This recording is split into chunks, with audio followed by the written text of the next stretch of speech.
I'm going to talk about why sadness is very important and necessary. I'm going to start with a clip from Disney Pixar's Inside Out. Hope you've all seen it. It's great. Very, very excited. I was up late last night figuring out a new plan. Here it is. Here, I need to list all the possible negative outcomes on the first day of a new school. Way ahead of you there. Does anyone notice no heat here? Discussed. Make sure Riley stands out today, but also blends in. When I'm through, Riley will look so good. The other kids will look at their own outfits and bark. Joy, yes, Joy. You'll be in charge of the console, keeping Riley happy all day long. And then I love your dress. It's adorable. Oh, this whole thing. Thank you so much. I love the way it grows. Train of thought, right on schedule.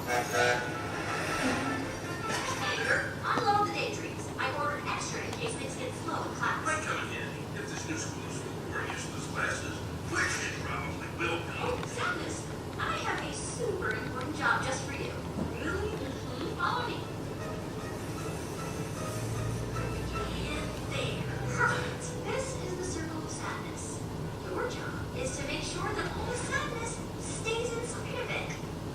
Okay, so I'm pretty sure we can all really relate to joy. We all kind of want to put our sadness in a little box and not have it ever come out. Today, people, especially young people, have a common phrase, everything's fine, even when it's not. We constantly fight our own unhappiness and ask ourselves, why am I sad today? How can I feel happy? How can I appear happy? At least it's not cancer, or I should feel lucky. We constantly fight this feeling and notion of being sad, but humans have a multitude of different emotions. Yet allowing yourself to admit that, yeah, I'm sad today, it's not okay. This isn't new to our generation, yet for some reason, college students especially never can fail. Like, how many times have you freaked out over a midterm or paper, or maintaining a high GPA, or having and then having a social life, and then finding a job, or just being in New York City when it's dark and cold and spring is never coming? There's gonna be stress and anxiety, but we have to maintain a perfect facade of, yes, no, I'm happy. There's no room for stress and anxiety. As long as our social media, our Facebook and Instagram shows our smiling faces, everything's fine. With this fake sense of happiness 24/7, why are we surprised when an Ivy League college student commits suicide?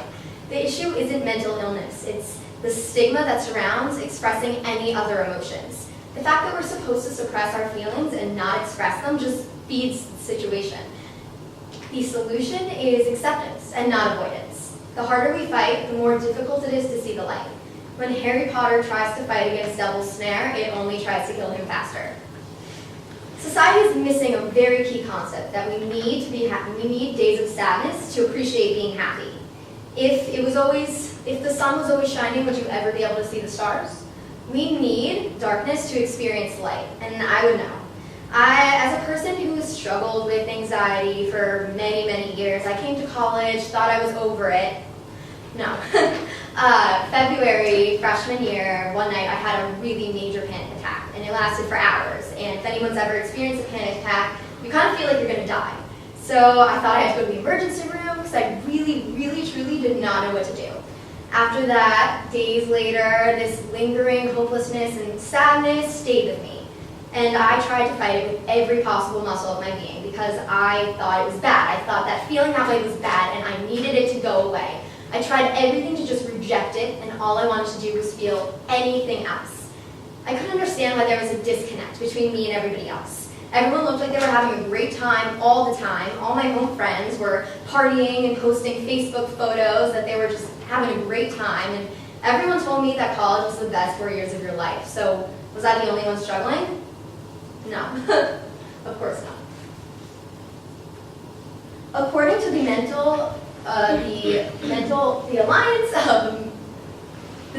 Alliance of Mental Illness, 80% of college students feel overwhelmed, and 45% felt things were hopeless. And 40% of college students that have a diagnosable mental health disorder don't seek help. And of course, the number one reason for not seeking help is concern of stigma against them. Nobody likes to discuss the bad days. The days where you fail the midterm, or the days where you really feel like you have no friends, or the days where you feel invisible. but really everyone has them. It's what makes us human. So if we have the courage to honestly reply when somebody says, hey, how's your day? And say, oh, I'm actually not doing that great, it's been a rough week. Maybe you would find that they would say, oh yeah, me too, it's been a really tough day, I failed a midterm, whatever. Because everybody has these emotions and they have to be expressed somehow. Studies show that suppressing negative emotions actually feeds them and leads to higher rates of stress and anxiety.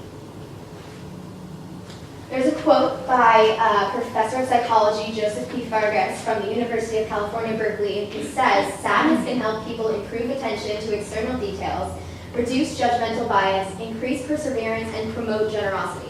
It's really, really important to allow yourself to feel sadness. Evidently, it's a human emotion that's there for a reason. But how do we do this?